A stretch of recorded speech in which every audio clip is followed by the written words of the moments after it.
Hello everyone, আমি আছি এখন আমার ঘরে। তো এই ঘরের পিছনের দিকটাই দেখো, যে রংটা আছে এই রংটাকে আমাকে একটু চেঞ্জ করতে হবে। তো এটা আমি যেটা করব সেটা হচ্ছে একটু ইয়েলো কালার করব। তো সেটাই কিভাবে করব, লোক লাগিয়ে করব না আমি নিজেই করব, কারণ নিজের ঘর নিজের হাতে করে বানাবো, সেটার একটা আলাদাই মাধুর্য আছে। তো চলো সেটাকেই করা যাক। এই যে এর মধ্যে দেখো, এই একটুখানি কালার ছিল, সেই কালার আমি একটু নিয়ে এসেছিলাম দেয়াল রঙের জন্য। তো এইটাকে একটু মিক্স করবো অল্প জল দিয়ে। আর বাঙালি আমরা কোনো কিছুকেই ফেলি না, ওই জন্য এই দেখো মুখে যেটা ব্রাশ করে সেই ব্রাশ নিয়ে এসেছি। তবে এইটা দিয়ে করবো না, আমি উল্টো দিকটা দিয়ে মিক্স করবো। আর এটার জন্য একদম এটা গাঢ়, তো এটার মধ্যে একটু জল দেবো।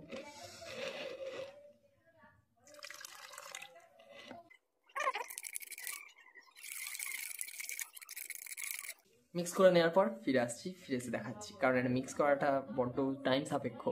কালারটা আমার মিক্স করা হয়ে গেছে, আগে অল্প লাগিয়ে দেখি কেমন হয়। আদৌ এইখানটাতে করছি, কালারটা আদৌ আসে নাকি দেখি। যদি না হয় আর কিছু করার নেই।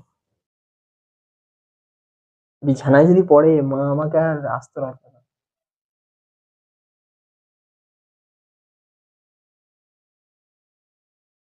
খুব বিশাল প্রফেশনাল নয় রং করাতে, তাও মানে আমার ব্যাকগ্রাউন্ডে যাতে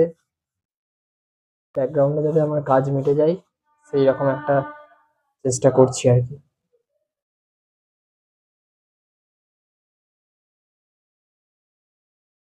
বাজে হচ্ছে গাইজ, তাও করবো।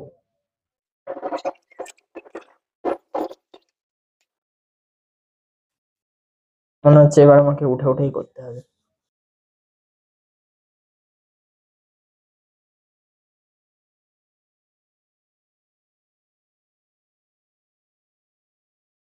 এটা করতে ভোর হয়ে যাবে, ভিডিও বন্ধ করছি। গাইজ বাইরে প্রচুর জোরে বৃষ্টি হচ্ছে। আর এই বৃষ্টির ওয়েদারের মধ্যে আমি এখন আমার ঘর পেইন্ট করছি। আহ বাইরে যাওয়ার থেকে ঘরেতে বসে আমার এটা ভিডিওর ব্যাকগ্রাউন্ডের জন্য খুব সুবিধা হবে।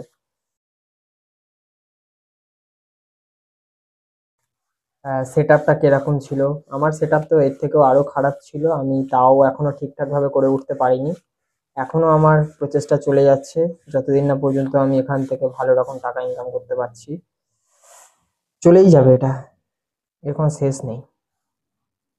আর আমার এই ঘরটাতে আমি শিফট হয়ে যাচ্ছি, তোমরা দেখেছো আমি যখনই ভিডিওগ্রাফি করি আমার ওপরের ঘরেতে ভিডিওগ্রাফি করি, তো আমি খুব শীঘ্রই আমার এই নিচেকার ঘরেতে আমি শিফট হয়ে যাচ্ছি। আমি ওপরে আর বারবার ওঠানামা করতে পারবো না। আমার যেন মনে হচ্ছে আমার বয়স হয়ে গেছে অনেক, আমি আর উপরে ওঠানামা করতে পারছি না। যাতে ভিডিওগ্রাফি এগ্রাফি সবকিছুই আমি এই ঘরেতে বসে ভালো রকম ভাবে করে নিতে পারি। এখন প্রশ্ন হচ্ছে, আমার রিং লাইট যেটা আছে সেটাকেও আমি এখানে নিয়ে চলে আসবো। তারপরে আশা করছি আমি আমার মতন ভিডিওগ্রাফি করতে পারবো, মনের মতন, উইদাউট কারোর ডিস্টারবেন্স ছাড়া। তা না হলে কি হয়, আমি যখন ভিডিও করি তখন নয় মা ডিস্টার্ব করে, মায়ের রান্না বান্না, খুন্তির আওয়াজ, এই সবগুলো প্রচন্ড নয়েজ চলে আসে, বা নয়েজ ক্যান্সেলেশনে এগুলো যতই চেষ্টা করি না কেন যেতে চাই না। তো সেইগুলোকেই একটু মেনটেন করে যা হোক করে চেষ্টা করব। যাই হোক, ভগবানের কৃপায় এটুকুই হয়েছে আমার দ্বারায়, এটুকুই করতে পেরেছি। দেখা যাক, আরো যত সময় যাবে আরো হয়তো আপডেট হতে পারবো, আরো তোমাদেরকে দেখাতে পারবো যে কতটা কি করতে পেরেছি। আর আমি কিছু করলে তো অবশ্যই তোমাদেরকে দেখাবো, তোমাদের না দেখালে তো হবে না। মেন হচ্ছে তোমাদেরকে দেখিয়ে করতে পারলে বেশ আমারও ভালো লাগে, যে আমি কতটা আপডেট হয়েছি তোমরাও জানতে পারবে। আর আমিও কতটা আপডেট হয়েছি, যাতে তোমরা কমেন্ট করলে আমিও বুঝতে পারি। আর তোমরাও যদি কোনো রকমের মনে হয় যে কিছু সাজেস্ট করবে, তো তোমরাও সাজেস্ট করতে পারো যে রোহিত দা এটা করতে পারো। তো আমিও সেটাকে চেষ্টা করব সেরকম ভাবে কিছু করার।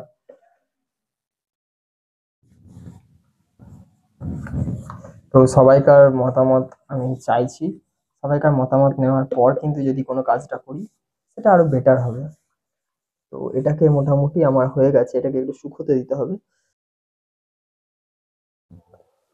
আজে বাজে কোম্পানি।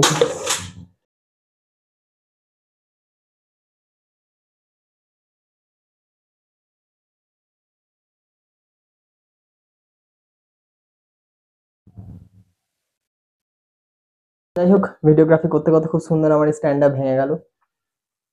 একটা কিছু হতে না হতেই আরেকটা ভেঙে গেল। দেখতে চাই ভগবান এখনো আমার কত পরীক্ষাটা নেয়, আমি এখনো দেখতে চাই। এটা দাম নিয়েছিল 250 টাকা, চুলকে গেল, আবার একটা নিতে হবে।